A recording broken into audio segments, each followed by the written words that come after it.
Aren't the finely dissected leaves of these maples really beautiful?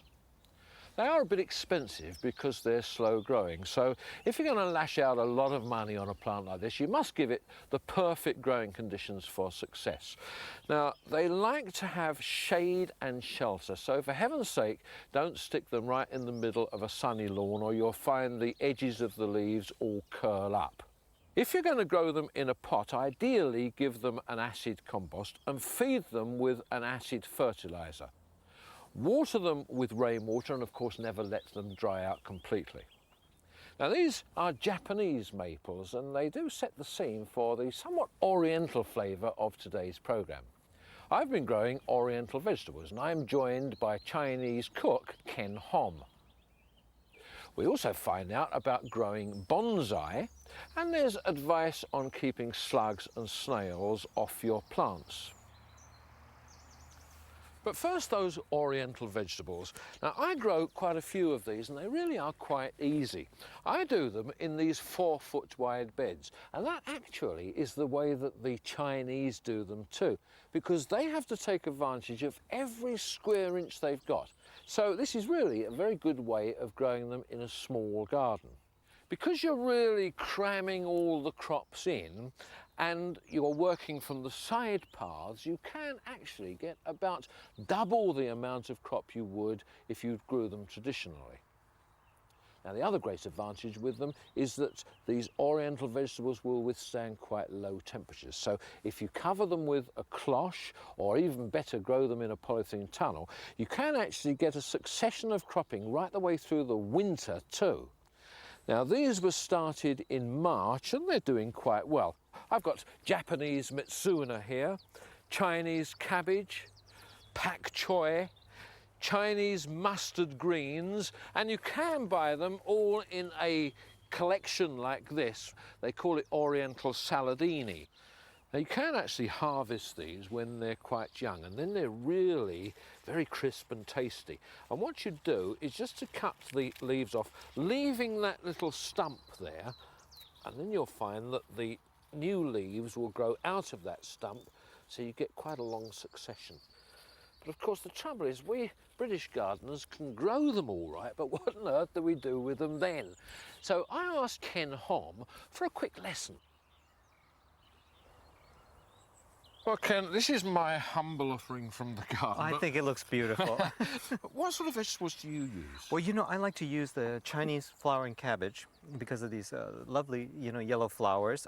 There's some just regular Chinese cabbage, which is very nice. These are sort of, we call them Shanghai bok choy. And the mustard greens are wonderful. Very spicy, though. Yes, and they have a wonderful kind of bite to them, which I think is really nice. And some of these stems like that are wonderful for stir frying. And of course, essential, lots of garlic. Oh, absolutely, absolutely. Well, what I need is a recipe so simple that even I can understand it. So what do I do? Well, here's a simple recipe for you, and it's very easy. What you do is start out with just a little bit of oil, and this is olive oil, and you swirl it around the wall. As you can see, I'm using this barbecue, which is absolutely wonderful. And if you would hand me the garlic, what we do is we brown the garlic. And what you want to do is give these vegetables a lovely flavor. Some salt would be nice. Okay, we have to move very, very fast, as you can see. Add the vegetables. You know, I used to come home to my mother's house to this taste. I mean, this smell, can you imagine? Oh, it smells beautiful. Absolutely, absolutely beautiful. Look how beautiful the garlic looks on that. And if you're worried about this burning a little, you can always add a little bit of water. Geoff, if you can hand me some water, just like this, just a little splash. And in fact, we're going to add some of your vegetables to that. Is that all right? Okay, sure. Okay, because they're so beautiful. I think it'd be very, very nice. Now, it's remarkable that you use just such a small amount of oil. Absolutely. So they're not really fatty at all. No, not fatty at all. And really wonderful. What you want is a kind of a smoky flavor in the vegetables. And that enhances the vegetable, as you know how delicate they taste. And they're really delicious. I'm just going to add a little bit more salt to that, which is really nice. Oh, it smells. It's lovely, isn't it? It's the garlic, too. We just cover that for 1 second, and we're about to serve this. And if you could hand me a bowl over there, Geoff. You're very good. I'll help you in the garden.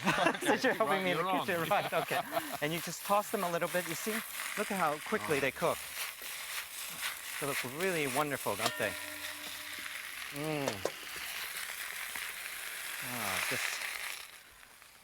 That I can eat by itself. Lovely. Okay. This will be very good. Now here, you know what? Since I am coming to visit you, I have enormous respect for you. I give you one. Oh, very nice. Oh, it's absolutely delicious. It's not fatty, is it? I mean, raw vegetables are better than vegetables cooked to death, better than mushy peas.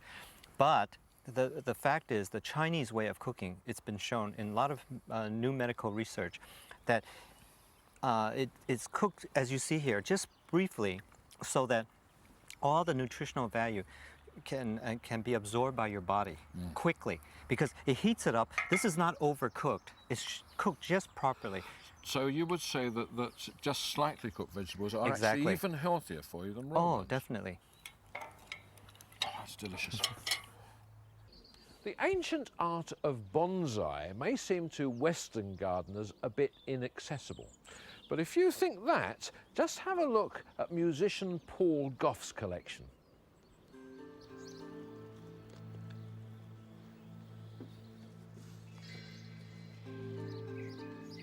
Bonsai literally means a tree in a pot. But it's not just any tree. It's not just a bush put into a glazed pot with drainage holes the way that bonsai are created. Bonsai has to have the essence of an aged plant. We try to create a beautiful specimen of a tree that has probably withstood the test of time and is full of character. I was first introduced to bonsai in 1970 at one of Northampton's regular annual horticultural shows. At that point in time, I'd never heard of bonsai, never seen bonsai before. There was a fabulous display of these little trees, and I was totally amazed by them. I had to buy the packet of seeds and have a go myself, and ever since then I've been totally obsessed with them. This tree I'm particularly proud of. This is in fact an English elm. I collected this tree in 1970, just before the onslaught of Dutch elm disease. The tree was probably about the same height that it is now. It'd been cattle grazed, so it didn't really get the chance to grow off. Since then, it's become a world-renowned tree. Even today, publishers are asking for transparencies of this particular plant to feature in publications around the world. This tree is in fact a variety of garden juniper, growing in the garden at an angle similar to that. This dead root here was in fact another branch of the tree, and the main trunk continued on from this point up to about another 6 feet in height. By carving it down, reducing the height, creating these twisted effects, implies that the fact has withstood the test of time, blasted by lightning and storms, and forced into this windswept position. These pines were assembled about 20 years ago from collected seedlings, which were mere 2 years old and probably only 2 or 3 inches tall at the time. There is another way of making bonsai, which I prefer, and that is to use a slightly larger tree rather than working from a seedling, such as this juniper. This is obtained from our regular nursery, and this is a variety known as Juniperus San Jose. And within a short space of time, careful design and cutting, we can turn this into quite an interesting little bonsai. Bonsai really is about design. It does help when styling bonsai to form a picture in your mind of the finished tree. What we must consider is those branches we are going to remove, and those which remain we will wire into position will hopefully create the effect of an aged plant. I'm going to take the tree out of this pot, get rid of that. The front of the tree is probably going to be somewhere in this region here, and probably tilted back slightly more at that angle rather than the position it was in, upright like that. Now, starting from the bottom, some of these branches we definitely don't need, so we'll remove those. It often helps when creating the image of an aged tree in bonsai to have larger and more powerful branches near the base of the trunk. So what I'm doing here is allowing the bottom branches to be longer, and as I progress up the line of the trunk, the branches closer to the apex become shorter, hopefully creating the triangular shape of the final design. But in any event, we'll start to take away those we're definitely sure that we don't need.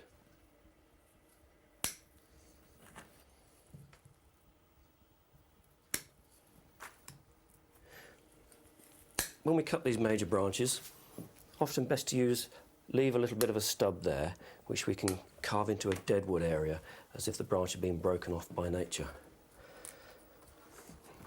This wire is specially produced for styling bonsai, taking care as we wire along the branch not to trap the foliage.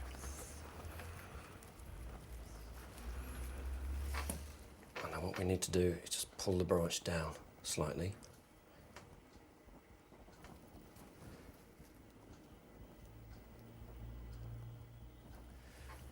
Now, looking ahead, I need to decide about the apex before we go too far. This particular front branch could make a good apex, then we get some considerable taper in the trunk. So without going too mad, we'll take that portion of the tree off now, leaving a few branches there to create a new top.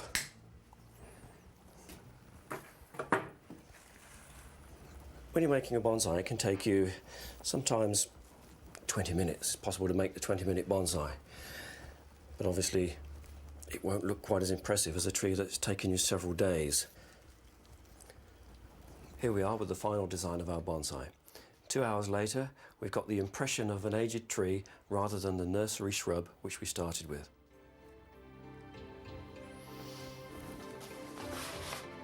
We have the triangular canopy of foliage, which we're always looking for in bonsai design, of good harmony between tree and container.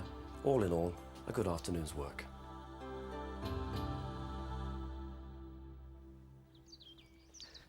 I should think it was. I thought it took about 100 years to do that sort of thing. Now, this border here used to be down to vegetables, but with my allotment, I've decided to turn it back to flowers. Now, I've already planted a few things here that I've been given, but when you're planning a new border, you should really start with the shrubs, because they're the ones you need to get in the right place first time. And just here, I'm going to plant this wonderful Exacorda. It makes a lovely show at this time of the year. Now, before you plant anything out of a pot, you must make sure that you water it really well first, and that will save a lot of root damage. And then I've already, of course, put a fair bit of organic matter into this border, so it's all pretty rich. But plants at this time of the year, you must remember, need all the nutrients. So use a general fertiliser like Grow More, or I'm using an organic one. And then just set the plant in the hole, and it must be at the same level it grew before, or perhaps just a fraction lower. Nice and firmly in. And then finally make sure that you give it a really good watering in afterwards, and don't forget to come and look at it from time to time just to make sure that it hasn't dried out. Now, with herbaceous plants, you don't have to worry nearly as much about where you put them, because if you've got them in the wrong place, well, the following autumn you can easily lift them up and plant them somewhere else. They actually thrive on it. But when you go down to the garden centre, be careful about what you buy. Now, in my local garden centre, I found these two potentillas, for example. This one is in a small pot, but it's a very nice plant, and it's $1.65. This one is a different variety of potentilla, but because it's in a large pot, it's $3.95. Even if it had been filling the pot, I think I'd have gone for the smaller one, because it'll soon catch up. But of course, if the budget is tight, or you really want to enjoy your gardening, quite honestly, then the best way is to raise your own. And if you've got gardening friends, you could fill a border like this very, very cheaply indeed. You may remember a short while ago I took some cuttings of begonias, the elephant's ears, just by cutting up the little rhizomes. And you can see here that I've got just a couple of plants rooted out of about 5. The delphiniums that I took a little while ago from basil cuttings have also rooted, and here's 100% success. And they've got quite a nice little root system on them. But you can see that they're beginning to look a little bit starved because they don't like this cuttings compost for too long. So they must either be repotted or, even better, put into a nursery bed. Of course, you could plant them straight out into the borders, but small plants like these are likely to get swamped by bigger ones. And really, you don't need much space for a nursery bed. You may remember that I split up these polyanthus last year and planted them out here, and now they're big enough to be lifted and put out underneath my cherry tree in a nice, cool, shady place. And that will leave me enough room for my delphiniums. Now, when you take up any plants, before you replant the area, you must revitalise the soil. So I'm using a bit of garden compost mixed with an organic fertiliser. One thing, of course, that I must do with these is to protect them against slugs and snails. And as you probably know, I'm an organic gardener, but Pippa Greenwood has the answers.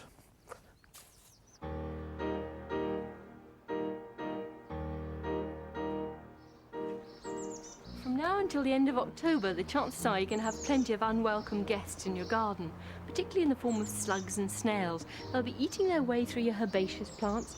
They'll even be waiting to attack those bedding plants you haven't even put in the garden yet.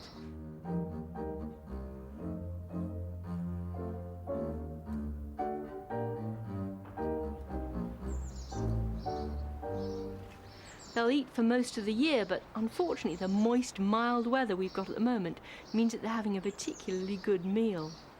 If you've got an acid soil, you'll probably find that you've got more problems with snails than slugs, and that's simply because the snail needs the chalk or calcium in the soil to create its shell.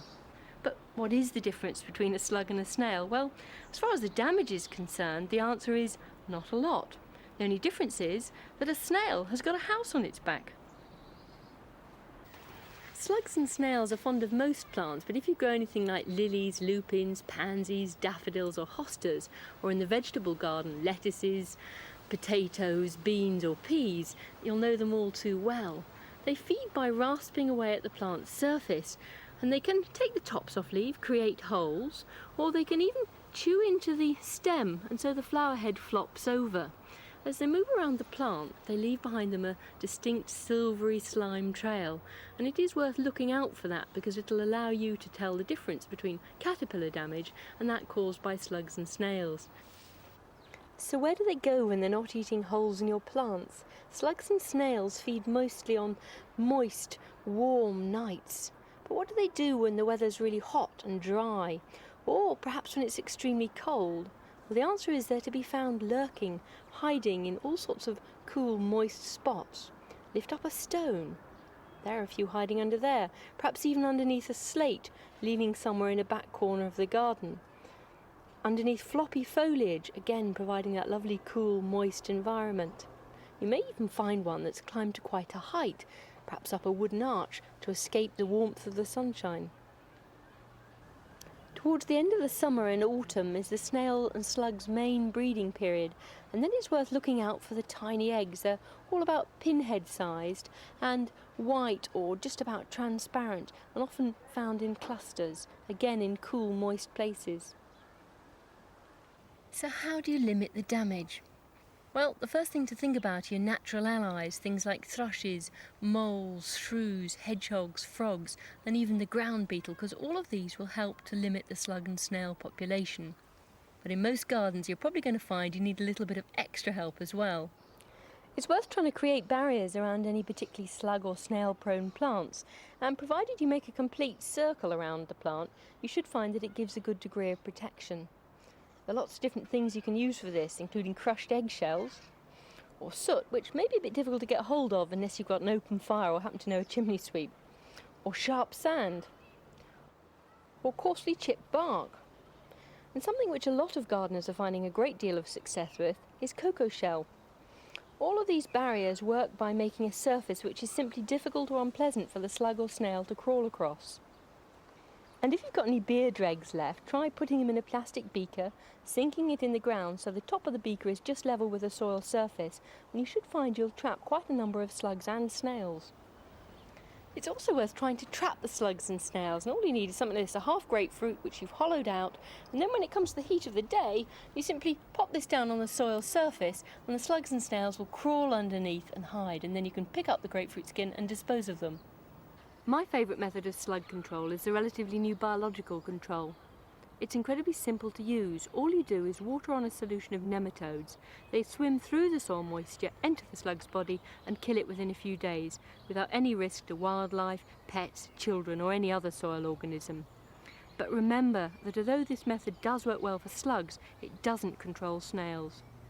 But by far the most popular method of slug control are still these. Now, although slug pellets have received rather bad press in recent years, remember that if you actually follow the instructions and sprinkle them so that each pellet lands about 3 or 6 inches apart on the soil surface, they're really nothing like as dangerous as some people make out. But what you mustn't do is put a heap of them underneath a saucer in an attempt to hide them from children or wildlife or pets. Because if you do this, all that's likely to happen, if they do find them and do eat them, they're much more likely to ingest a harmful dose.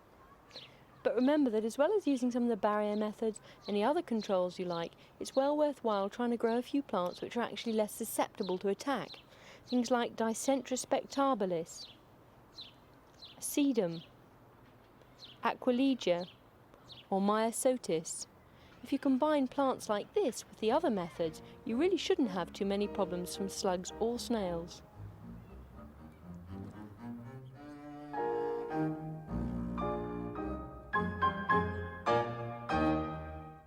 I'm just finishing up sort of an assortment of vegetables, and with just a tiny bit of oyster sauce, which is absolutely lovely and just makes it taste so meaty and absolutely wonderful. Now, if you could kindly hand me the bowl again. I'm making you work so much. Is that all right? Oh, wonderful. Huh? But this is your reward. There we go. Lovely, isn't it? Lovely.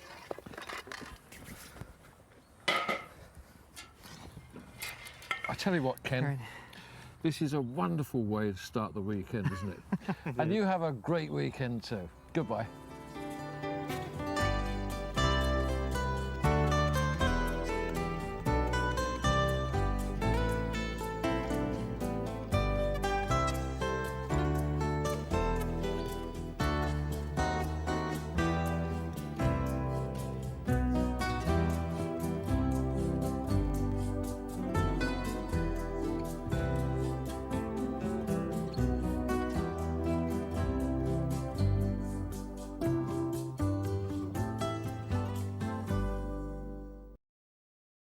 Cover that with